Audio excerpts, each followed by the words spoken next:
everyone. This is Jared Rand, and welcome to the Global Guided Meditation Call for Friday, August 30, 2024. After 3:15 p.m. Eastern, we're having reverse aging health call and all the rest tonight. A little after 9:15 p.m. Eastern. How do you believe you would feel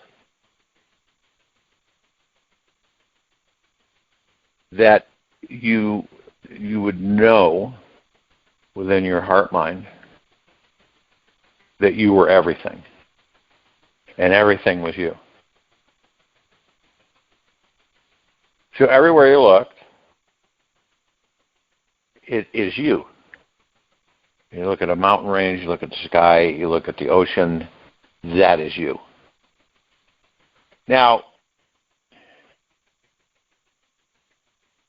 that's true in a way because all of this energy, all of this frequency that forms planets, space, all of it, is what the God you are in that body is made of. That energy. Now, that perspective is very different. Obviously, the mind can't, there's no way the mind will be able to comprehend that at all. Not even close. Too small. But through the heart mind, you can begin to fathom just how powerful you are. Now, isn't it interesting when you believe something and you believe it really, you're like, that's it, you believe it, so it is, right? And that's what happens because you believe in something so firmly and strongly that you either create it or it's already there. You see something, you believe it, right? Even if you don't see something, you believe it.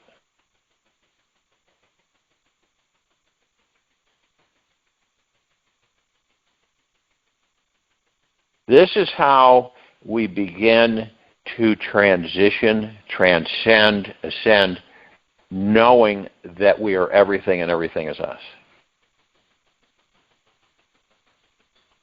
What does that do? Well, in heart-mindedness, you realize that you comprehend that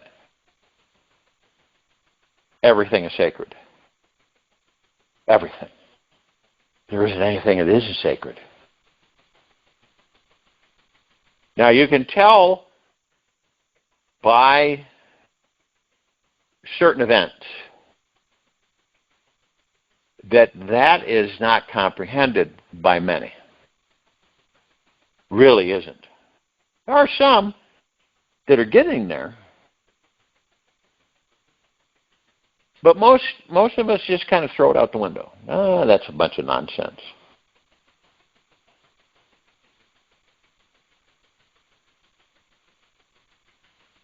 And see, we're transcending into a whole different beingness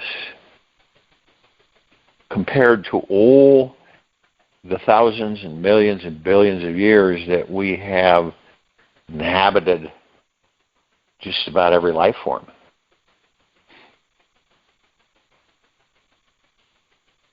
Now, it's interesting, see, the stories that have gone around through the years out there that, well, you know, you're locked into incarnating here on Earth. Can't incarnate anywhere else. You got to do it here on this planet. Forbidden to do it anywhere else. And that is just an absolute bucket of crap.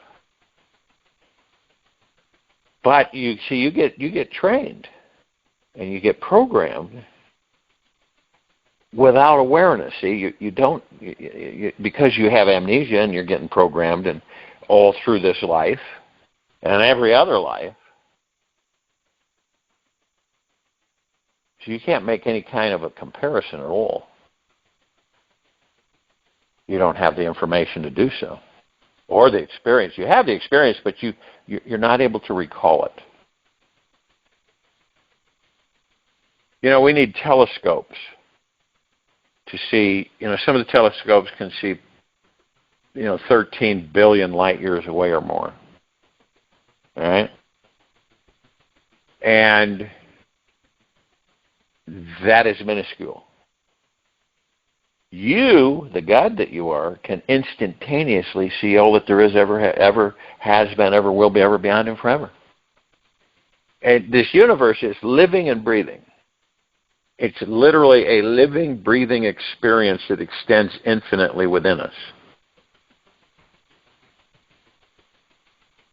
It continues deeper beyond the atomic quantum particles, which are amazing, yet super ancient.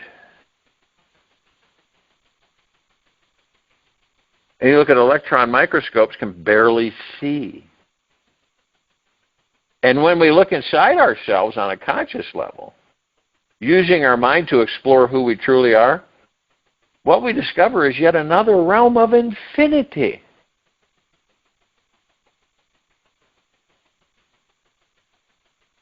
The gods of the pure consciousness that we are in these bodies is never ending. It never ends. See, we're taught on this planet, programmed on this planet, that there's always a beginning and always an ending. Right? But see, we're infinite. We have no beginning and no ending. We're always. We always have been.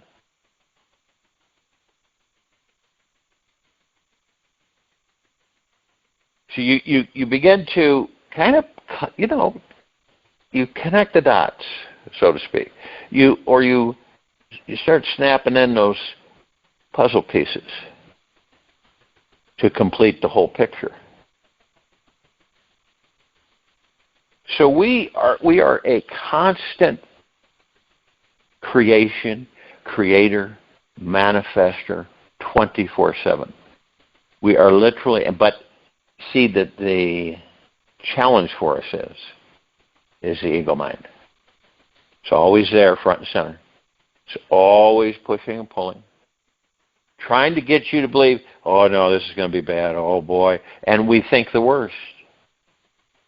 Most people think the worst. Worst case scenario. What's the worst case scenario? Never do they say, what's the best case scenario? Because we don't roll that way because we've been so programmed in the opposite direction. It's uncomfortable for a lot of people to, well, how about putting attention on what's the best case scenario? No, that's not realistic. I'd rather look over here and say, well, that prepares me, see, for, the worst case scenario.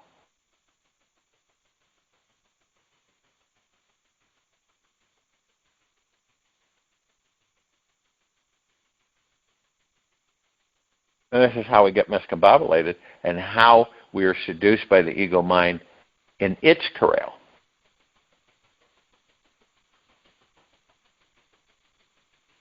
When you're happy, you get around other people, see, or they're happy. When you're sad, they're sad. It's like you turn a switch and you're depressed. You're going to end up being around depressing people. You're angry, you'll be around other people that are angry.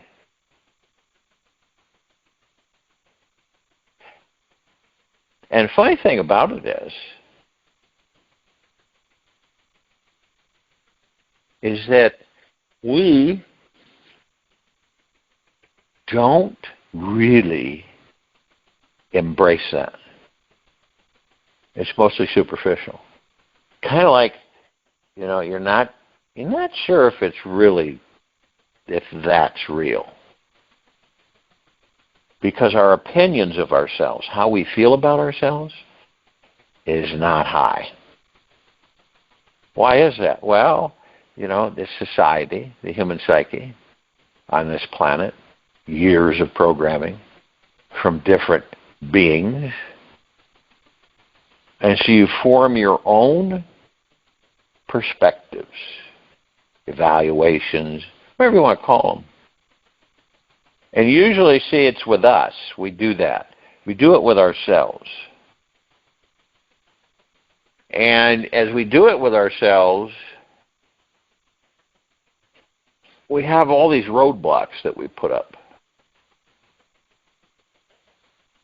Like someone might say, well, you can't be happy all the time. So you won't be happy all the time. You can be happy all the time. It just depends on how you feel about you. Why do so many relationships on this planet end? And instead of being around for a very long time or indefinite, why do they end? Other than, God's leaving the body. They end because, for the most part, you have two people. Let's just take that for instance. Two people, right? But they don't like themselves. And before they interacted, they didn't like themselves. But they will try to fool themselves in saying that they do like themselves. And that's ego mind superficial. But a lot of people do that. So the relationships aren't lifelong romantic relationships. They're like, start, stop, and then end. This doesn't help us much with procreation. Everything that you do in the course of your waking hours, let alone your sleeping hours, everything. There is not ever a time, ever, that you are not creating, that you are not manifesting. You're doing it all the time. And see, when you get used to something and you've done it for so many lifetimes, it's like second nature. You don't even give it a thought. You don't even look at it. You just kind of breeze with it. It's just part of the makeup of things.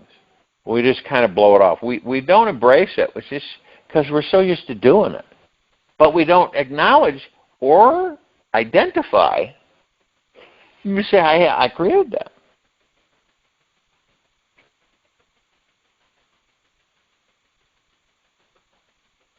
And that's what we're missing, is that we have not come to the comprehension that whatever is going on with you, inside you or around you, because it all starts with inside you, because then your frequency is emitted all around you, outside that body. So it's almost like a beacon. Just let's say that you have issues about not trusting yourself, not liking yourself, whatever. And those vibrational frequencies expand out. So they will attract, like attracts like. That's what happens. Like attracts like.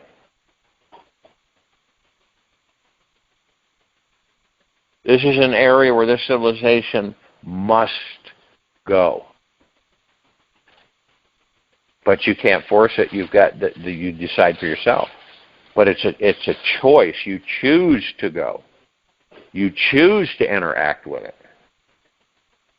There's so many things that we have omitted or ignored along our lifetime travels, lifetime after lifetime. See, that's exactly what we cannot do anymore. And one might say, well, why is that? Why should we go that direction? Because look around you. Just from observing, the other way is over. It's completely over. And looking, the civilization has a propensity to look to be saved. And I think we all agree with that. It could be minor, small, or large, to be saved from something, always from something. It's like if you were posed, let's say that a bunch of us were in a room, and you were posed this question. How are we going to set up our country? Now, since you've been conditioned and you believe, right, that the structure or infrastructure has always been pretty much okay. And you've never, ever even given it a smidgen of a thought that you and all of us in that room are the ones who decide. Now, everybody could decide in the country, only if they choose to. But since we don't have everybody on the same page, and it could be anything, not only that, how do we want our landscape to look in our country? How do we want things to be? There's a plethora of things.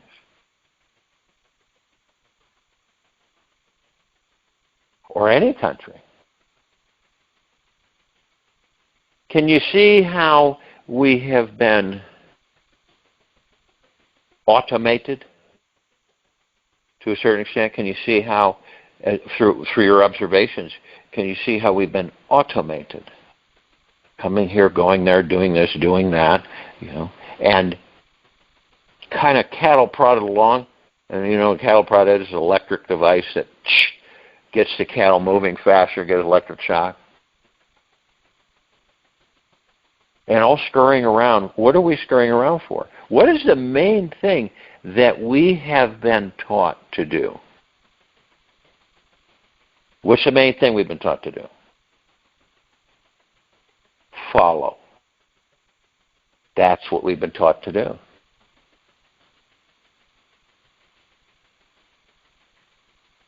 It's not a negative. It's not a bad thing. But when you get too many of us following, that's a dangerous thing.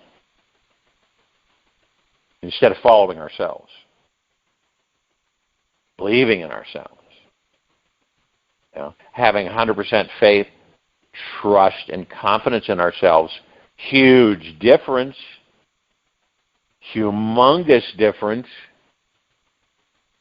and a crucial, some of us are beginning to discover it.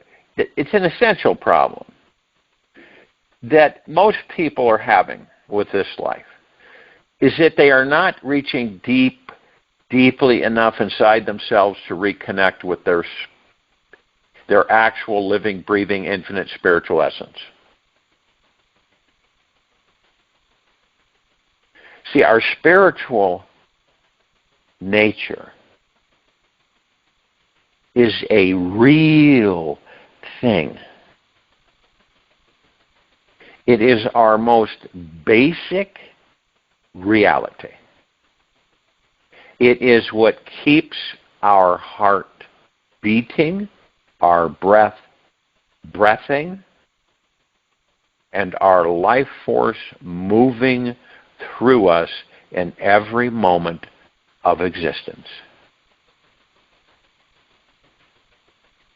We do not have to breathe. Our body does it for us. You're going to breathe. Even the people that shallow breathe, they're either going to wake up, right, gasp for air. The body is going to breathe no matter what.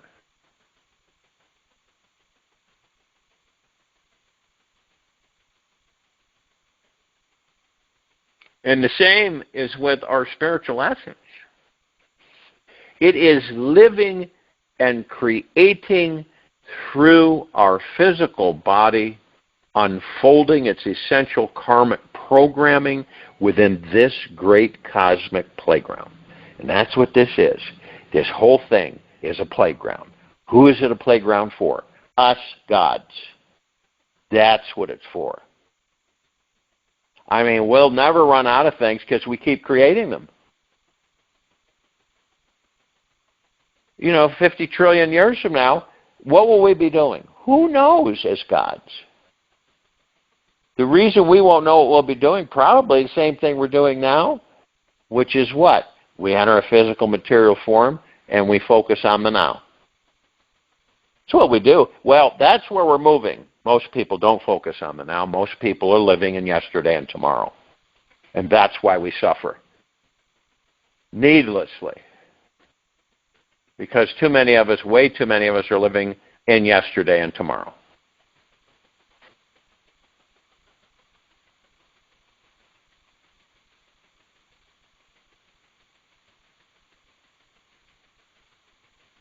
The only way, period, not debatable,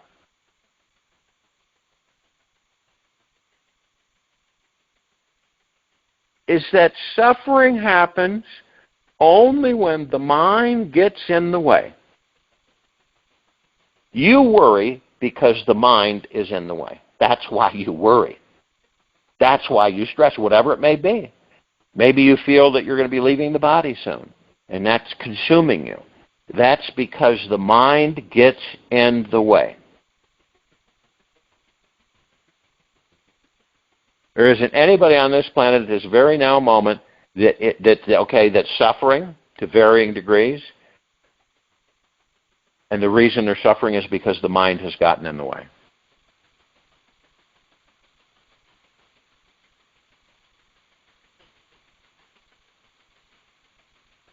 This is through our observation, and this is how we learn through leaving the mind alone and to leave the ego alone, even though we know there are illusions, right? They're illusions. We know what illusions are. We're not, blind to that. And sometimes the illusions they feel really real, don't they? But when we become overly focused on on thoughts, right, and material things, which many in this very now moment are doing, that make us feel limited or time-bound, we start believing we only have, what? Limited options. The realm of the infinite fades into the background of the finite. And we start thinking everyone is living in a very, very, very small, contracted world.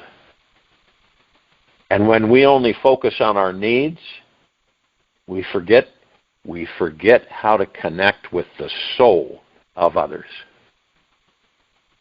You've heard me share with you the fact that our communication abilities have kind of atrophied. We don't do a lot of one-on-one. Most people are consumed by that screen on their smartphones. And that takes us away from our organic origins of really physically interacting with each other. Communicating with each other. I mean, face to face. Now, have you come across it where, and this has happened for quite some time on this planet, where some people you come across and you have a conversation with them, they're not looking at your eyes or your face, right?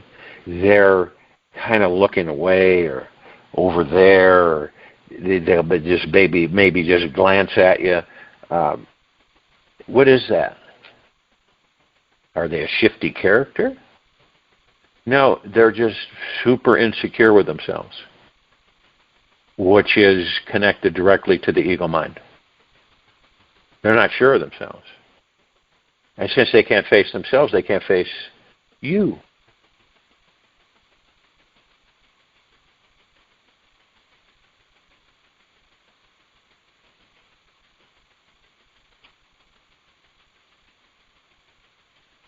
See, this is kind of a sensitive for us, okay? Because we've got to be careful since we're such master manifestors. But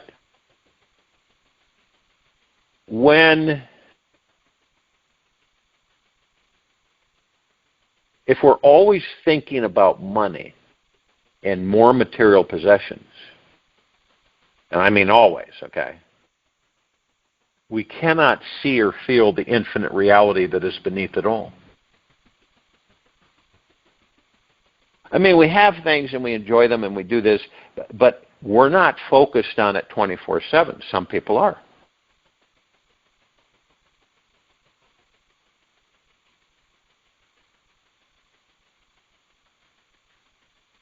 So thinking about like money and more material possessions, which a lot of people get consumed by, we cannot see or feel the infinite reality that is beneath it all. What is that? The God that you are, the pure consciousness.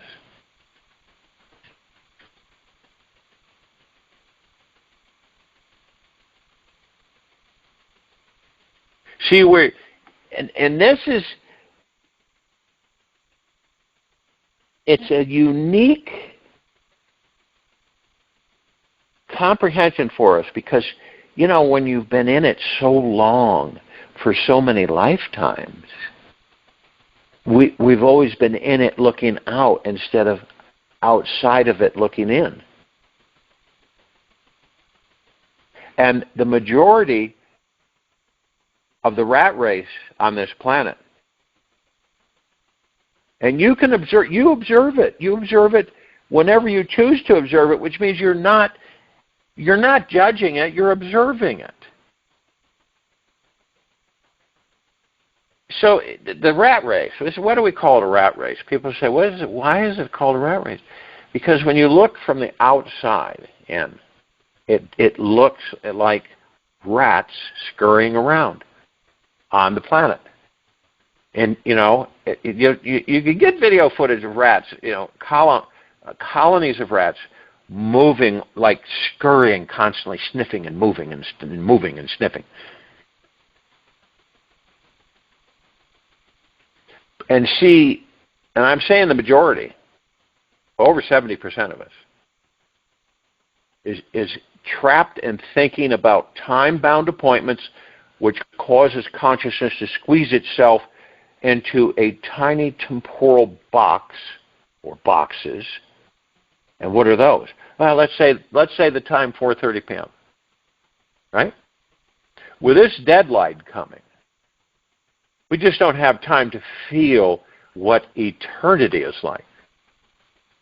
When we only live in a limited tick-tock 24-hour clock world, which many do, that is consumed with resources around money and material items. And that's not to say that those are negative things at all. We instantly start feeling disconnected from the infinite eternal beings we actually are. Can you see that? Through your observations of the civilization, the species? You can see that, can't you? It isn't difficult to see it. How so many of us are disconnected from the infinite eternal beings we actually are.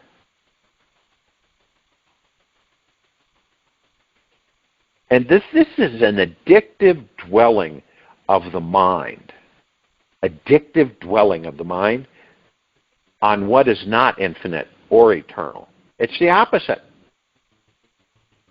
And it is what makes us feel spiritually disconnected from every living being on this planet today. In this very now moment. You know, we have these limited time-bound bodies, right? Physical, limited time-bound physical bodies. So that we could acquire a contrasting perspective and experience ourselves as the infinite eternal being we actually are.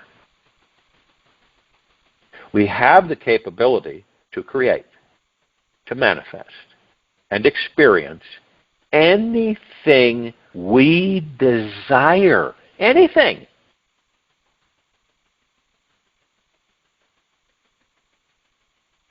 We are all the children of a great universal consciousness which we name God, that is impregnated with unlimited potentiality. If all this talk about the infinite is expanding your mind too much to handle now, just remember that your inner world is always impacting and manifesting something in your outer world. Every thought you believe to be true is what is creating your reality in this very now moment. Your thoughts are always flowing through you and are always creating everything in your life. You will become whatever you think in the future. So be very aware of your innermost thoughts, and yet somehow remain non-attached.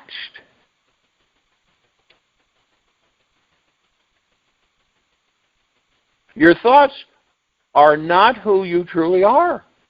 They never have been, never will be. You are in the eternal, infinite consciousness who is beyond form and time. You are pure awareness reflecting back on itself in this physical universe of space and time.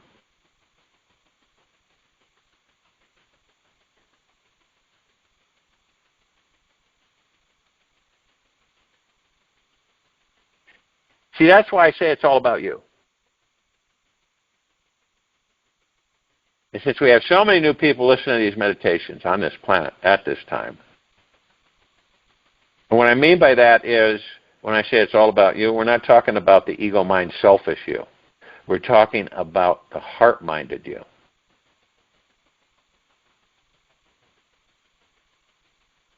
Our thoughts are always flowing through us.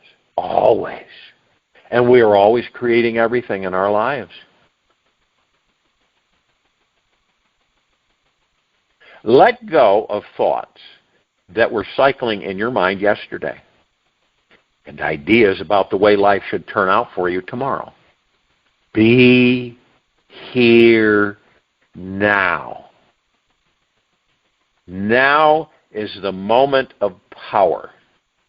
Now is where enlightenment is discovered.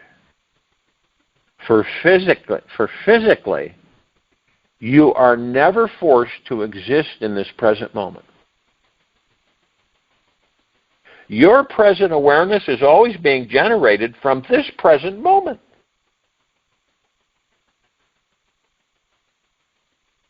Know this and live and breathe within this knowing. I'll join you in meditation. I'll return to close us out.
Take an easy and slow breath in through the nose.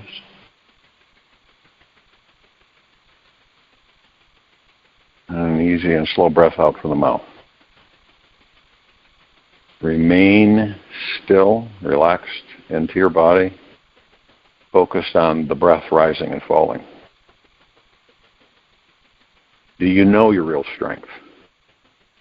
Deep inside you is a power that is so profound it can literally wipe clean any problem that you think you have in milliseconds.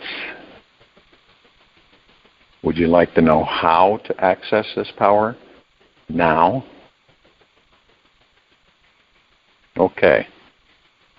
The first step is to practice being extremely gentle with yourself. In everything you attempt to do today, when approaching any task in your day, keep your mind calm and centered. Do this by following the long, slow, flowing movement of your breath.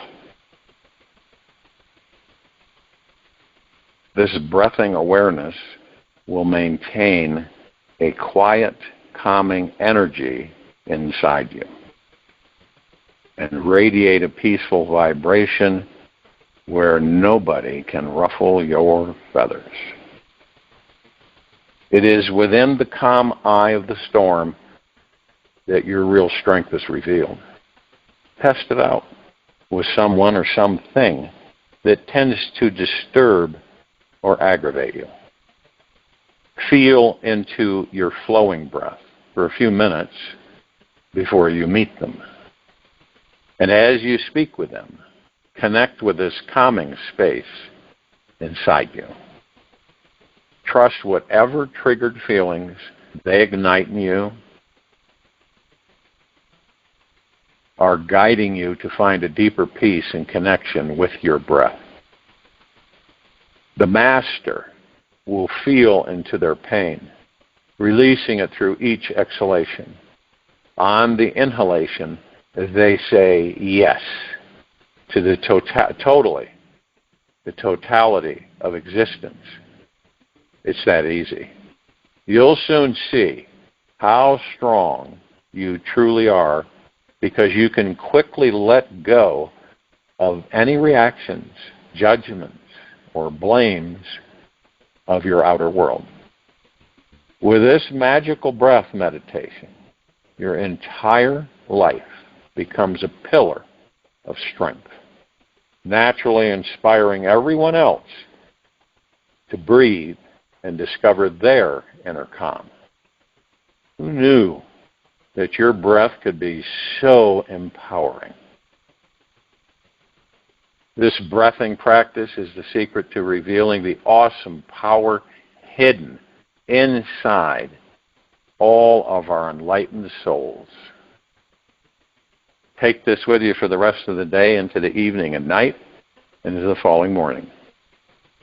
And we will return here tonight, Friday, August 30th, 2024, a little after 9:15 p.m. Eastern, to continue our reverse aging health call and all the rest.